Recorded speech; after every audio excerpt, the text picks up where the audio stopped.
No episódio de hoje, a realidade de pessoas com deficiência que precisam de apoio no dia a dia, mas não têm com quem contar. E por isso enfrentam dificuldades para conduzir a própria vida. Chegou numa situação extrema de acúmulo de lixo, de acúmulo de muita sujeira, dele não se cuidar. Aí o pessoal do CAPS me aconselhou a vir para cá. E o trabalho da residência inclusiva em Vila Velha, no Espírito Santo, que acolhe essas pessoas e ajuda a garantir seus direitos no dia a dia. É ser esse lar para essas pessoas dentro de todas as suas necessidades. Sejam elas atividades de vida diária, sejam elas atividades de autocuidado, sejam elas atividades de saúde, e de educação. Aqui a gente traz vida, a liberdade é para todos. Em um cotidiano de tanta correria e desigualdade, a indiferença se tornou parte de nossas vidas. Vítimas de emergências ou aqueles em condições de vida precárias acabam muitas vezes ignorados. Mas que histórias podemos descobrir quando pessoas em necessidade encontram compaixão? Eu sou Fernanda Beatriz e vou te mostrar biografias de vidas transformadas por uma segunda chance em Retratos, Histórias Não Contadas. O Retratos continua no Espírito Santo e desta vez a nossa parada é em Vila Velha, na região metropolitana.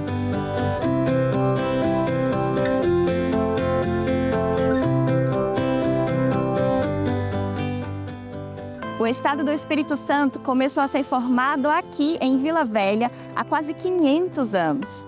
Muitos dos pontos turísticos mais conhecidos do estado estão aqui.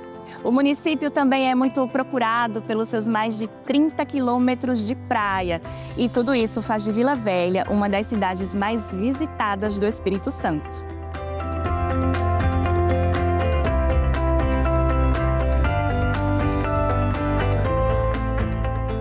Vila Velha é uma linda cidade que está na beira da praia, então acaba sendo um ponto turístico muito frequentado pela população do estado, principalmente. É um município que recebe muitos turistas, um município muito acolhedor. Quem chega aqui se encanta pelas praias, mas a cidade vai além disso. Vila Velha também tem pontos turísticos que fazem parte da identidade do estado.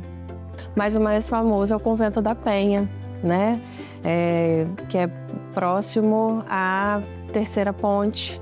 E esses lugares estão abertos a todo mundo. São espaços públicos de convivência, mas na prática nem sempre foi fácil para as pessoas com deficiência circularem por eles.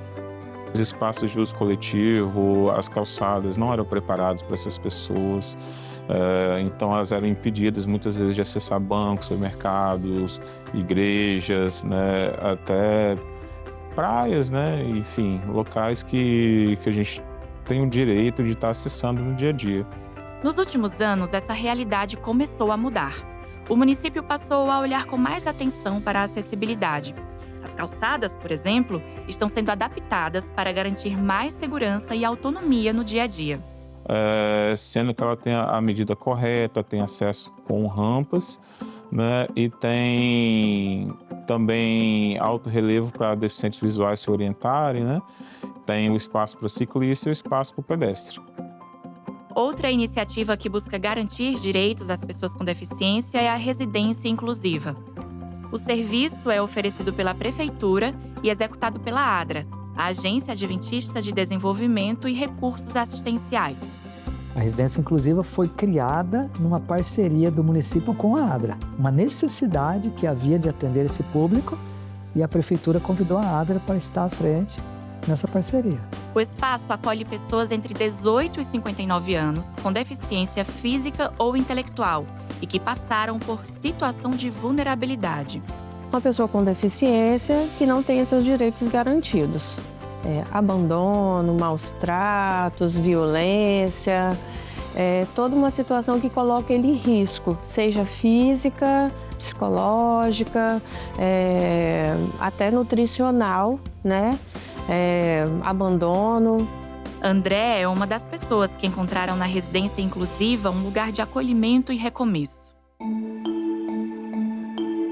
Meu nome é André de Andrade, tenho 49 anos e moro em Vila Velha. O André, ele vivia com a mãe, ele foi abandonado pelo pai.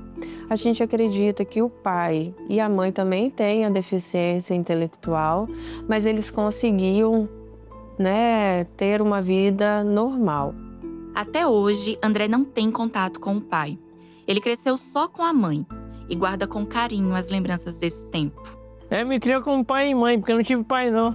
Cuidou de mim pra caramba, nossa. Ela escolhia minha roupa, ela fazia barba em mim. Ela cuidava dele, ele cuidava dela, então era só os dois. Viviam no quintal de um irmão dessa senhora, né? E aí era um cômodo muito isolado, sujo, abandonado. Ela fazia as coisas pra mim, ela cuidava de mim, até quando ela ficou doente. Quando a mãe foi internada, André fez questão de ficar ao lado dela o tempo todo.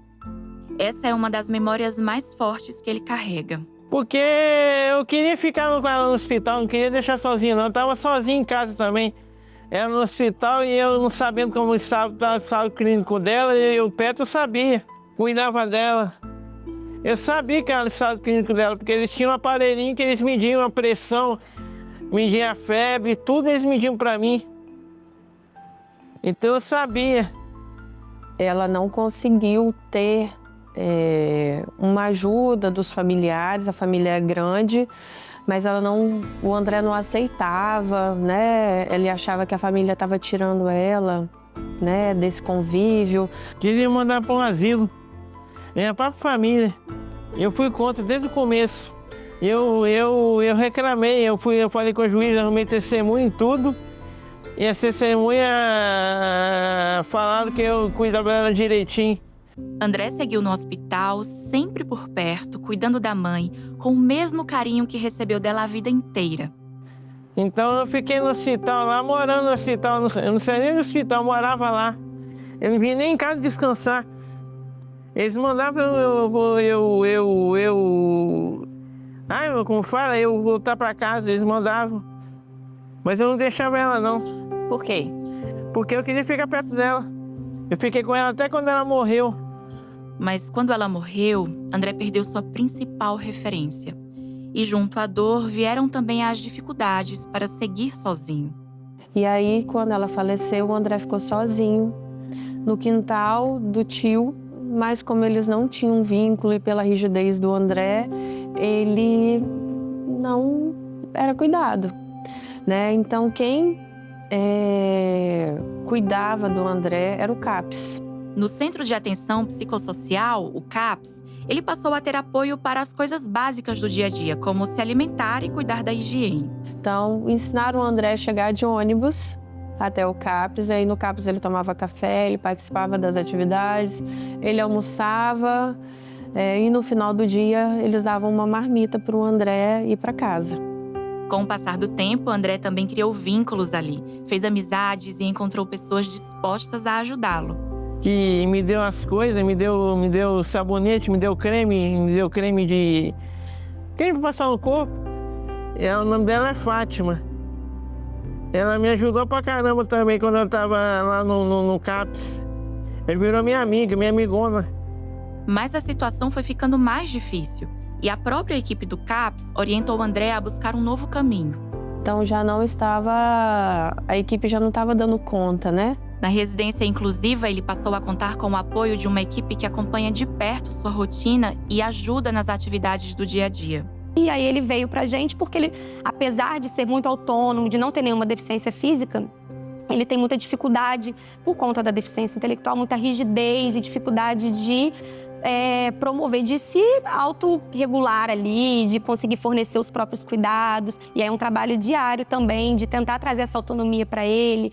Ele conseguiu entrar na rotina da casa, ele conseguiu socializar com os outros moradores, com os cuidadores, permaneceu indo para atividades, né, para o PTS do CAPS, né, e conseguiu, assim, superar todas essas situações que ele viveu, né? Aos poucos, André foi se adaptando. Entrou na rotina da casa, fez novos amigos e começou a reconstruir a vida. Eu almoço, janto, tomo café, fico conversando com os meninos, com os cuidadores, com o pessoal da limpeza. Tudo aqui é bom. É confortável, não tenho o que reclamar daqui. Com os direitos básicos garantidos, André agora começa a sonhar com o próximo passo. Ele quer voltar a estudar por meio da educação de jovens e adultos. E depois do EJA, você quer fazer o quê? Curso de enfermagem. A vontade de seguir na área da saúde nasceu lá atrás, quando ele acompanhava de perto o cuidado que a mãe recebia no hospital. E eles se cuidaram dela direitinho lá. Que é uma profissão boa, senão eu ia fazer assistência social. Porque é uma profissão bonita. Então, o que você quer fazer na sua vida é cuidar das pessoas. É cuidar das pessoas. Por quê? Porque é uma profissão bonita, cuidar das pessoas, cuidar do próximo. É igual assistência social, você cuida das pessoas. Como você foi cuidado também, né? Como foi cuidado. E tá sendo. Eu tô sendo cuidado aqui.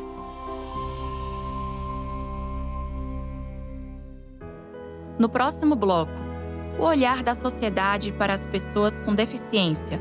Como incluir e quebrar o preconceito.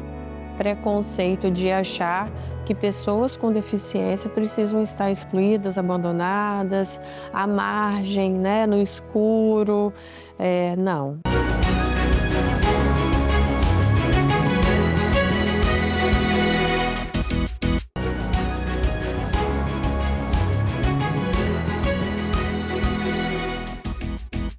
Em Vila Velha, no Espírito Santo, pessoas com deficiência física e intelectual contam com o apoio da Residência Inclusiva.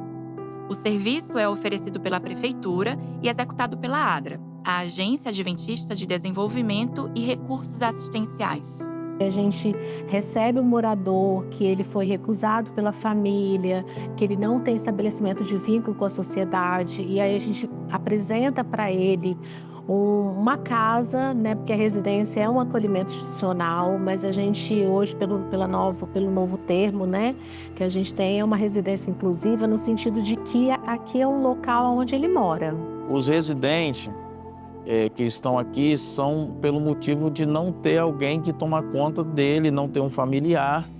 Então aqui o cuidador social ele auxilia essas pessoas.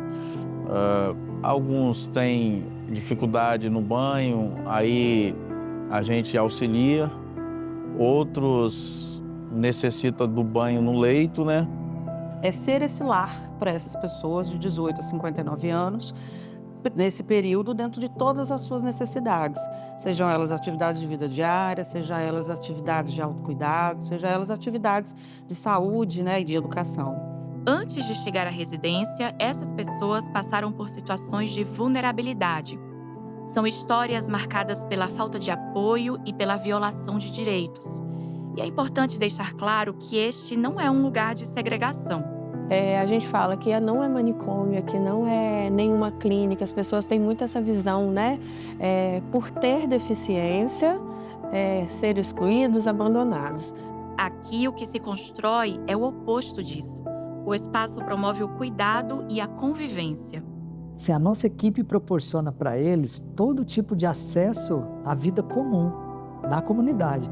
Então, eles acessam os meios públicos, eles acessam os comércios, as feiras, eles têm amizade com os vizinhos. Então, é uma vida normal que eles têm ali, com os nossos cuidados, mas a gente procura ao máximo eles ter a interatividade com a comunidade.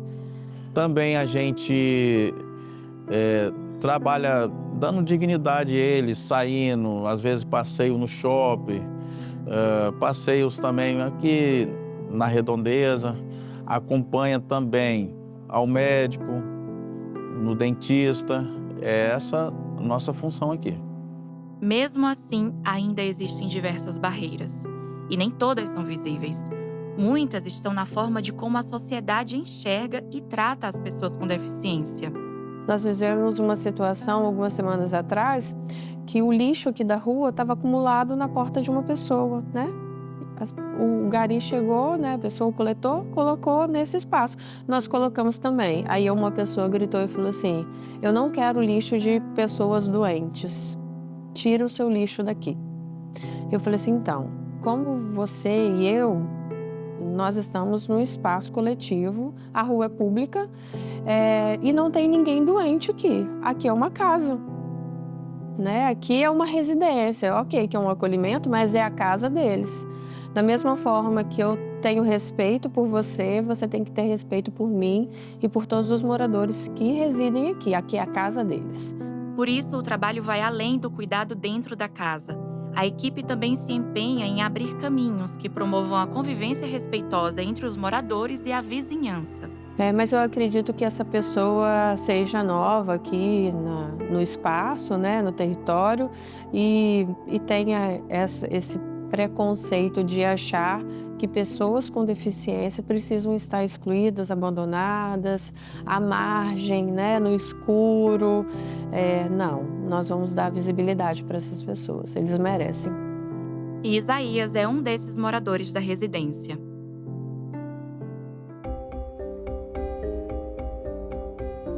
Meu nome é Isaías Barbosa, tenho 42 anos e sou de Vila Velha. Isaías está na residência inclusiva há pouco mais de 1 ano. Depois de um acidente e de um AVC, passou a ter a mobilidade comprometida. Antes disso, levava uma vida ativa, trabalhava como segurança, construiu uma família e teve 3 filhos. Hoje eles estão com 22 anos um e 18 anos a outra. E o terceiro faleceu. É ruim, às vezes eu choro, porque lembro, né? O filho caçula de Isaías faleceu com 6 anos de idade, afogado no mar. Esse fato marcou profundamente a vida dele. A partir dali, muita coisa começou a mudar. Ele teve vários problemas de saúde, né? Um problema inicial que agravou, que ele não se cuidou, e aí ele precisou ficar internado, ele teve um AVC e aí ele sofreu um acidente dentro do hospital, ele fraturou o quadril, né, a perna, e aí ele ficou, né, sem conseguir se movimentar. Ele é acamado hoje, ele tem força muscular nos membros superiores, ele consegue se alimentar de forma independente, apesar de ter uma limitação física. Hoje, Isaías não consegue dobrar as pernas, e isso dificulta que ele faça movimentos simples. Então ele tem muita dificuldade em sentar, ele fica mais tempo deitado. Quando é feito a transferência para a cadeira de roda, para um banho, ele não consegue ficar muito tempo. Diferente de um cadeirante com hemiparesia ou com tetraplegia, que tem a mobilidade nos membros inferiores, essa rigidez nos membros inferiores dele dificulta muito. Essa não flexibilidade, ele não consegue andar num carro normal, só consegue se deslocar com uma ambulância. Como não consegue sair com frequência, o quarto foi adaptado para oferecer mais conforto e atender às necessidades dele. Eu trouxe essa televisão, comprei essa televisão, comprei esse aí, a cômoda, comprei o videogame, mas pena que não dá para me jogar direito. Algum jogo dá para me jogar, um de corrida, dá para me jogar, mas futebol, por exemplo, não dá, é limitado. Mas o cuidado vai além da estrutura. A equipe também se preocupa em manter Isaías próximo dos outros moradores e incluído na rotina da casa. É um trabalho constante com ele, principalmente de incluí-lo, já que ele se encontra acamado e muitas vezes, né, ele pode se sentir ali isolado. Aqui na residência é até tranquilo o convívio, porque a gente sempre está indo ali no quarto dele, ele sempre participa das atividades também, a gente promove festa junina, em datas comemorativas, ele sempre sai também do quarto para estar inserido. Atividade, de pintura, de jogos, a gente também vai até o quarto dele, a gente participa ali com ele, justamente para ele se sentir incluído. Aqui, eu tô aqui, é o melhor lugar que eu tive. Bem que eu passei em 3 casas. Mas aqui está sendo melhor que a casa que eu fiquei. Em uma das instituições onde morou, Isaías viveu um grande susto. O local foi tomado por uma enchente. Teve uma enchente no município que ele estava. E aonde tinha essa casa foi alagada. E ele conseguiu, mesmo com a deficiência, socorrer, né, ajudar os outros moradores a subirem no teto, mas ele foi esquecido. O colchão da cama de Isaías começou a flutuar. O volume de água foi tão grande que chegou até o teto. Quando eu olhei para cima, graças a Deus. Quando eu olhei para cima, assim, ó, era de forro. Tirei, consegui tirar. Enquanto outras pessoas conseguiam sair, Isaías enfrentou ainda mais dificuldade por causa da limitação de movimentos. Ele acabou preso entre 2 canos instalados no local. Minha cabeça entrou no meio dos dois. E ali eu só conseguia olhar para o lado, não conseguia sair. O susto foi grande, mas o resgate veio a tempo. Botou a gente em cima na laje e aí o helicóptero foi buscar. Aí foi indo de helicóptero, foi levando para o hospital. E depois disso, os moradores precisaram ser levados para outro espaço. Foi nesse contexto que surgiu a necessidade de reorganizar o atendimento e garantir um lugar mais seguro para todos. Então, nós tivemos que remanejar e abrir uma instituição de forma muito rápida. E a ADRA segurou na nossa mão nesse momento, conseguimos implantar uma unidade em tempo recorde, né, diante de todos os desafios, achar o espaço, adequar, mobiliar e começar a receber as pessoas de uma forma segura. Hoje, na residência, Isaías recebe os cuidados necessários e segue enfrentando com coragem os desafios do dia a dia. É difícil da gente se sentir útil por algumas coisas que a gente não consegue fazer. Mas, se Deus quiser, eu vou andar. Se Deus quiser. E eu quero agradecer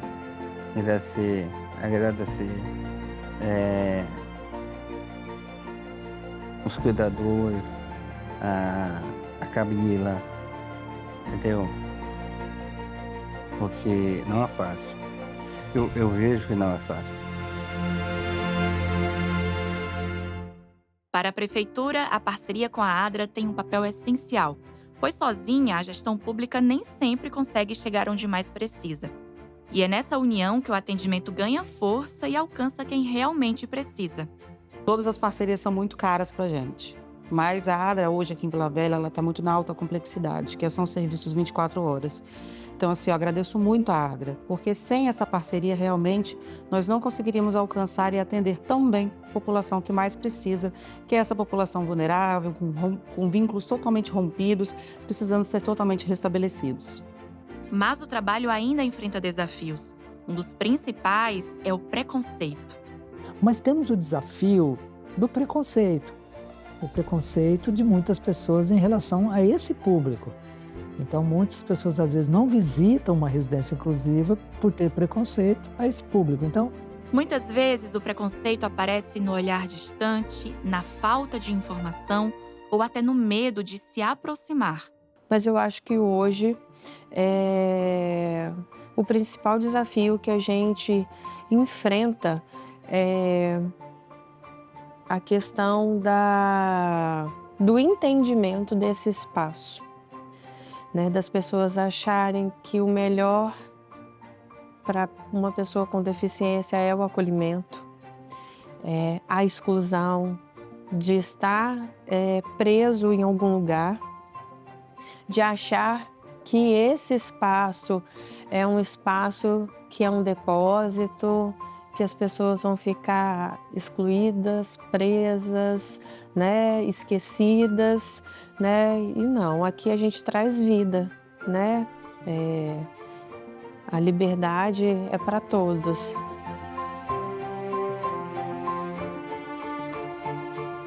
Além da residência inclusiva aqui em Vila Velha, a ADRA Brasil mantém outros projetos que são voltados para promover direitos e principalmente a inclusão.